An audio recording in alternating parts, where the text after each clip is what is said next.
Some posts you wish you'd never seen. Others you can't unsee. Welcome to LurmoStories. Real stories, real terror. If you think you're ready, press play. But be careful. These stories have a way of following you long after the screen goes dark. I matched with this guy on a dating app 2 weeks ago. His name was Caleb. Basic profile, 3 blurry photos, no socials linked. His bio just said, close by, night walks, quiet. I figured he was shy. I'd been swiping out of boredom. Junior year burnout, late nights, whatever. I didn't expect anything serious. We started chatting, nothing flirty, just small talk. I asked if he went to my university. He said no, but that he lived a few buildings over. Okay, I didn't think much of it. Could have meant anything. The weird part started the next night. He sent a picture. No text, just a photo. It was of my dorm building, taken from outside, like from the sidewalk across the street. You could see the first floor windows and the shitty old bike rack everyone hates. I stared at it confused. I replied, "Is that my dorm?" No response.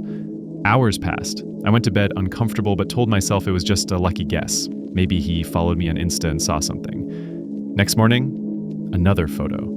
This time it was my hallway. The gross yellow wallpaper, the red carpet. I recognized the trash chute door at the end. No one would know what my floor looked like unless they'd been on it. I unmatched instantly. Reported him, told my RA. They said it was probably someone who lived in the building just being creepy. But how would they know which room was mine? That night, I got a text. Not through the app. An actual SMS from a number I didn't recognize. Your shower curtain looks better closed. I had just gotten out of the shower, hair still wet, curtain half open behind me. I locked myself in my room, searched every corner, closet, under the bed, even behind the mini fridge. Nothing. I didn't sleep. 3 days passed. No texts, no photos. I got another message. New number, different area code. Open closet. I froze. I hadn't realized the closet door was cracked. Before I could move, another message came. Just kidding, not yet. I left the room and stayed in the lounge until morning. Today, I went to campus security. Showed them the photos and texts. They said there's no real threat, suggested I change my number. I haven't gone back to my room yet, but just now, another photo came in. This time, it's of me, sitting on my bed, headphones on, studying. I don't remember anyone taking it. It's from inside the room, from inside the closet. I packed a bag and left my dorm. I told everyone it was a family thing, emergency, whatever. I just couldn't sleep there another night. I kept thinking about that photo, how close they must have been, how long they might have been inside, waiting. I started crashing at my friend Maya's place. She's in a different building, older dorm with shared rooms and zero privacy, but it felt safer somehow. More people around, less quiet. I turned off my phone for a few days, deleted the apps, but the image wouldn't leave my head. I couldn't stop wondering, how did they get in? My room key never left my bag, my door was always locked, my window doesn't even open all the way. It's one of those narrow second floor ones with the childproof latch. I told Maya everything. She tried to act calm, but I saw the way her face changed when I showed her the photo. She asked if I'd ever lost my key, maybe dropped it somewhere? I hadn't. At least, I didn't think so. 4 days went by with no new messages. I thought maybe it was over. I thought maybe blocking the numbers did something. Then, last night, Maya and I got back from the dining hall. Her room was dark. We both froze when we saw her door slightly open. She was sure she'd locked it. I told her to wait in the hall while I pushed it open. No one inside. Nothing looked touched, except for one thing. Her laptop, still open on her desk, the screen had a message typed into a blank dock. Nice upgrade. Little loud, though. That's when I realized something terrifying. Whoever this is, they're not just watching. They're following me. I tried not to cry. I wanted to keep it together, but Maya saw the panic on my face. We called campus police again. This time, they did a sweep of her room and mine. Still nothing. No cameras. No signs of forced entry. No prints. They said maybe it was a prank. Maybe someone found the unlocked door and decided to mess with us. But then why did they mention the noise? We don't post where we are. We don't share our schedule. Today, I checked my email. School stuff. One new message from someone I didn't know. No subject. Just a single sentence. You're easier to watch when you stay still. Attached was another photo. I'm asleep in Maya's bed. Her dorm window is locked. Blinds were closed. This time, it's taken from below, like someone was already inside the room when I got there. I didn't even open the photo right away. I just stared at the file name, still.jpg. My hands were shaking. Maya saw my face and asked what was wrong. I didn't know how to answer, because I think I already knew what it was. When I opened it, I stopped breathing. It's me, asleep, fully under the blanket, one arm out, mouth slightly open. You can see the edge of Maya's laptop in the background, and a crumpled hoodie on the floor. The angle is wrong, too low. It's taken from under the bed. We didn't sleep there that night. We left and went straight to the campus security office. This time, I didn't just show them the photo. I begged, I cried, I told them someone was stalking me, maybe living in my room, maybe following me into others. They said they'd escalate it, but they were still treating it like a tech issue. Suggested maybe I was hacked, that the photos were from an old device, that I should reset my accounts and breathe. They don't get it. This isn't digital. This person is here, in the building, on campus, watching. Maya tried, but I could see her eyes darting to the closet every few minutes. Every creak in the hall made my skin crawl. This morning, I went back to my dorm one last time. I needed to know if something was there. It was quiet. I hadn't been back in over a week. Everything looked exactly as I'd left it. Lights off, curtain half drawn, that same weird smell like old socks and detergent. I walked in slowly, locked the door behind me. My closet door was shut. I don't know why, but I walked over and placed my hand on the handle. Then I got a text. No contact name, just a number, one I hadn't seen before. You lock the door, but you never check above. My eyes flicked up. There's a crawl space above my closet, one of those square panels set into the ceiling. Maintenance uses them sometimes to get to the wiring. I'd never noticed it open before, but now, it was slightly ajar, just enough to see scratch marks around the edge, and a single strand of long black hair hanging down. I haven't gone back. I moved out that same day, filed a full report with the city police. They didn't find anyone. The crawl space was empty when they checked. But sometimes, late at night, I still get messages. No photos anymore, just one line. Still swiping? I got hired as a night nanny through an agency. The family lives in a huge house up in the hills, 20 minutes down a private road with no streetlights. The mom, Danielle, seemed nice but tense. She handed me a thick folder with notes and said, "Just don't let him out of his room after bedtime." Jonah is 6, big eyes, quiet voice. First thing he said to me was, "Do you know about the other mother?" I asked what he meant. He pointed to his closet and said, "She comes after the lights go off." I laughed, thinking he meant a nightmare or a game, but he didn't smile. Night 2. Danielle and her husband leave before sunset. She avoids questions, just tells me, "Jonah's imaginative. Don't let it get to you." Tonight, Jonah wouldn't sleep. He sat in bed staring at the closet. He whispered, "She doesn't like when I talk to you." I told him no one was there. He looked up and said, "She's inside the wall behind my animals." His toys are all wooden animals, no batteries, but later that night, I heard one scrape across the shelf. I went in. Jonah was asleep. The lion toy had moved. Night 3. The hallway outside his room feels wrong. Cold air from nowhere. A light switch that shocks my hand when I touch it. Jonah asked me, "Is your mommy real?" I said yes. He nodded slowly and said, "She says mine isn't." "She who?" He didn't answer. I noticed something new tonight. Behind a hallway panel, near the linen closet. Tiny fingerprints, greasy, fresh. I tried opening the panel. It didn't budge. Night 4. No one met me tonight. Just a sticky note. If he asks about the attic, ignore it. There's an attic? I didn't see a door. I heard footsteps upstairs. Steady, slow. Jonah's monitor went black. When I checked his room, he was awake, sitting on the floor, scribbling something. She told me you'd try to stop her. I looked at his paper. Not drawings, just one sentence over and over. I am the real mother. When I asked where he learned that, he said, "She whispers it from the wall." Night 5. I brought a screwdriver. After Jonah fell asleep, I went to the loose wall panel and pried it open. Behind it, insulation, and space. Something like a crawl tunnel. It was warm. Then I heard movement. Breathing. I slammed it shut. The toys in Jonah's room were all turned toward the closet.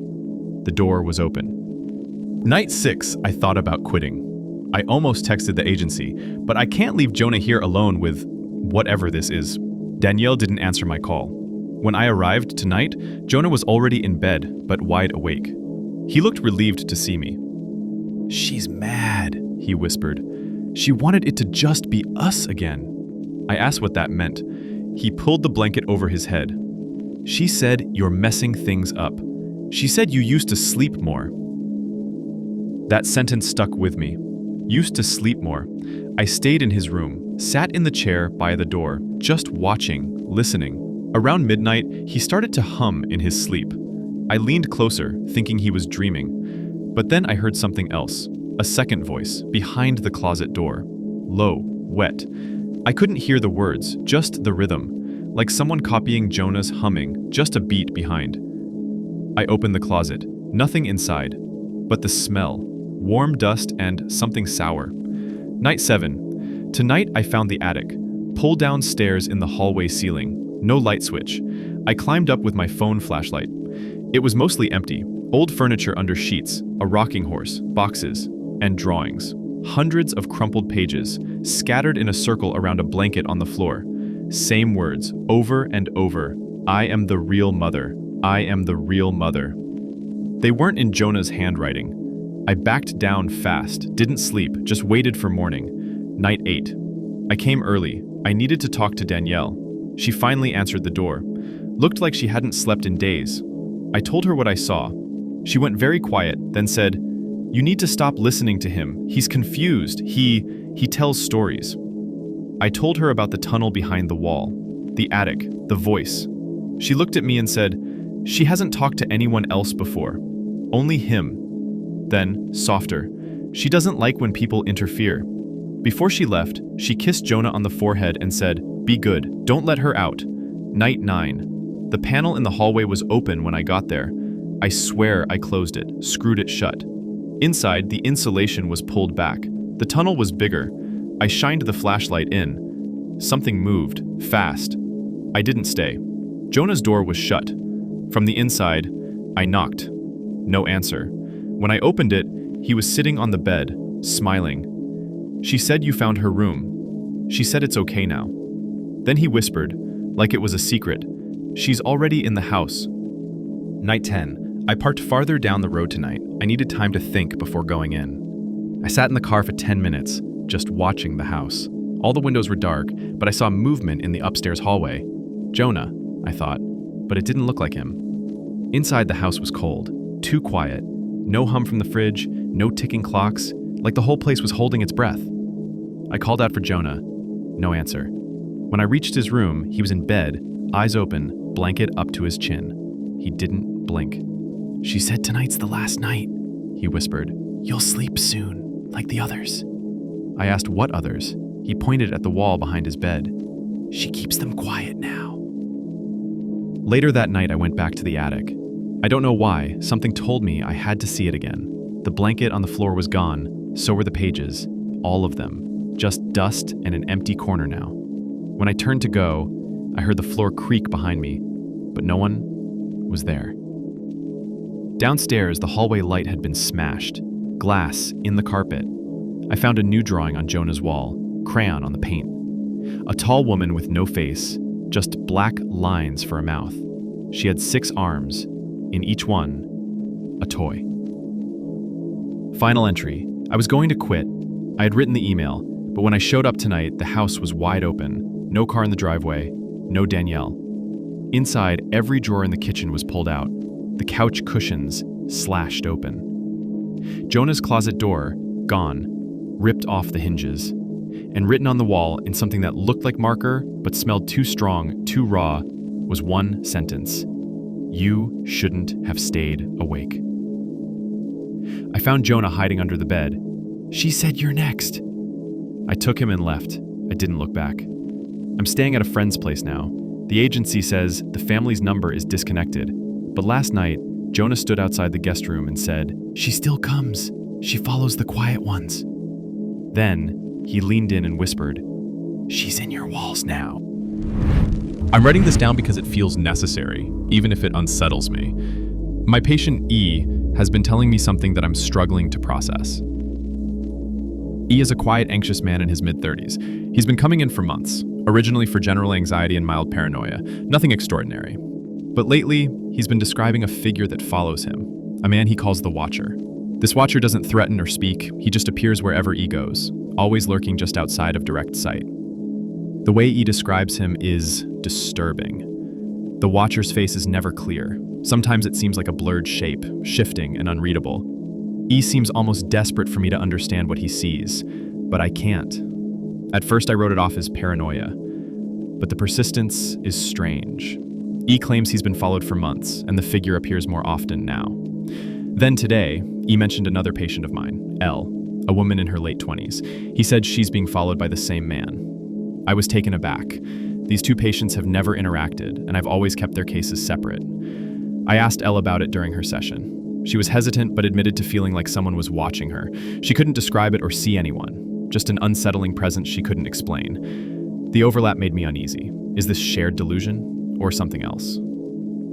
After work yesterday, I saw a figure across the street from my office. Just a silhouette, but the posture was eerily familiar. Silent, watching. I can't shake the feeling that it was the same Watcher. I'm telling myself it's stress, imagination, exhaustion, but the doubt keeps growing. If two patients see the same entity and now I do too, what does that mean? Am I part of this? I'll keep notes and try to keep my head clear. For now, I'm just sharing this because it feels like the start of something I don't understand. Dr. Carter. Since my last note, the unease has only deepened. I met with E and L on separate days, and their stories are growing more detailed and eerily similar. E told me that the Watcher now sometimes appears inside places, not just outside. He described glimpsing him in a cafe, sitting alone at a corner table, always watching but never approaching. He said the Watcher doesn't just observe anymore. Sometimes he mirrors E's movements, like a reflection warped in reality. Elle, in her session, confirmed a similar experience. She described the feeling of being followed at the grocery store, a vague figure always just behind her, never quite visible, but definitely there. She mentioned a pattern. The figure always stays at a specific distance, close enough to be noticed, but never close enough to confront. When I asked if they had talked to each other about this, both denied it. No meetings, no shared conversations, no chance for this to spread as a story between them. I tried probing the possibility of a shared hallucination triggered by stress or something else, but nothing fit neatly.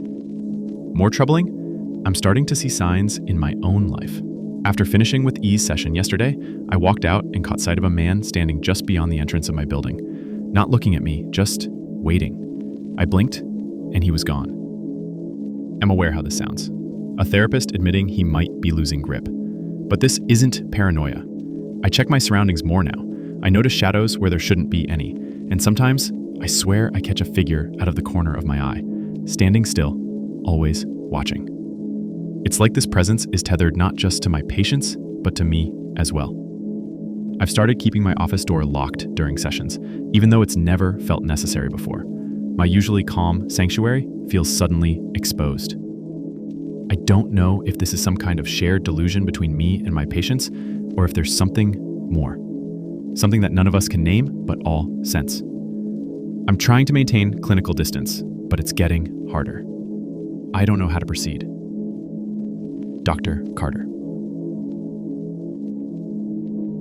I'm running out of ways to describe this without sounding insane. The Watcher is no longer just a story from my patients. He's become an undeniable part of my reality. Over the past days, I've tried to confront the feeling, looking for patterns, clues, anything concrete, but all I get are moments of flickering presence. For example, during one session with Elle, the lights in my office flickered briefly. Nothing electrical, just a subtle dimming. And when I looked up, she was staring at the door with wide eyes. I asked what she saw. She whispered, "He's here." I wanted to dismiss it, but that same feeling hit me, that cold, distant observation. Yesterday, E called me after hours. His voice was shaking. He told me the Watcher had appeared outside his apartment window, just standing silently. He said he could feel the Watcher's eyes even when he closed the curtains. I asked if he called the police. He said no. He was too afraid they wouldn't believe him. I'm starting to believe him, though I'm terrified to admit it. The worst part is that I'm questioning what I'm seeing in my own home. Shadows that don't match anything, noises too subtle to identify, that creeping sensation of being watched without reason. It's impossible to know who is really following who anymore. My patient's fear has crossed into mine. Last night, as I prepared to leave my office, I glanced at the security monitor showing the building entrance. For a split second, the screen flickered, and I thought I saw a figure standing just out of frame, the same vague, shifting silhouette E described. I froze. The image vanished. I'm writing this now because I don't know where else to turn. If this is shared psychosis or some unexplainable presence, it's becoming impossible to separate professional detachment from personal terror. If anyone reading this has dealt with something like this, a shared presence between patients and therapist, please tell me how you held on to yourself. I'm afraid the watcher isn't going anywhere. Dr. Carter. Hey Reddit, I need to share something that still haunts me. I'm usually not the type to freak out over travel stories, but this one changed that. If you're planning a trip to Oregon, please hear me out and don't visit the place I'm about to mention. So I was traveling alone, just exploring the city's famous spots. On my third day, I found a small local walking tour online promising hidden gems and spots tourists don't usually see. The company barely had any online presence, but I liked the idea of something off the beaten path, so I booked it. What caught my attention was the meeting spot, an old street near the city's edge, not busy or touristy at all. When I checked the company's website, something weird stood out. There were a bunch of reviews, all posted exactly 10 years ago on the same day. Every single review warned about one particular location on the tour. They all said stuff like, "Don't go near the old district. It's a trap for tourists. People have disappeared after going there. The guides never mention it because it's dangerous." No details, just these eerie warnings repeated by different users. I thought maybe it was some kind of prank or a strange marketing tactic, but it gave me chills. The tour started normally. There were just 3 tourists, including me, and our guide was quiet but polite. We walked through charming, quiet streets, the usual old buildings and cafes. Then we entered the old district. It felt like stepping into a different world. Narrow alleys, faded walls, barely any people around. The atmosphere changed instantly. The sounds of the city dimmed, and the air felt heavy. The other tourists looked uneasy, but the guide pushed us forward, almost urgently. We stopped at a corner where she said it was the final stop and that we could explore a bit before meeting back. Curiosity pulled me down a narrow alley on my own. The walls were covered in peeling posters and strange graffiti. Something felt wrong. I thought I saw movement out of the corner of my eye, but no one was there. Then my phone buzzed. An unknown number sent a message. "Leave now." I tried texting back, but no reply. My heart pounded, and I turned back, but the alley seemed to stretch longer than before, twisting unnaturally. When I finally made it back to the main street, the group was gone. No guide, no tourists. I tried calling out, but the city felt empty, distorted.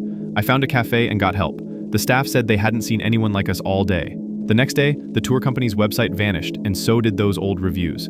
I don't know what happened that day or where the others went. I barely escaped. Please, if you see a tour promising hidden parts of Oregon, especially near the old district, stay away. Thanks for the replies so far. I've been trying to piece things together, but every time I think I'm close to understanding, something new creeps in and messes with my head.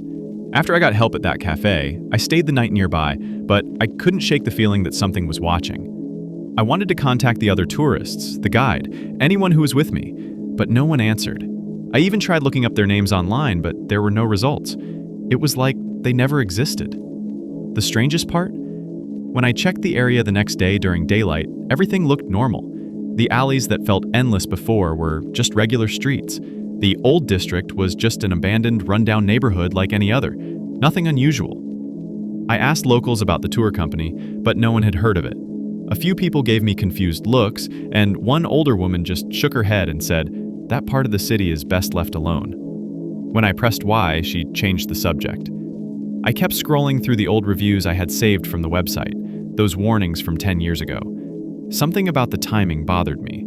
All posted on the same day, but no updates since. Why were they left then? And why had the company stayed under the radar so long?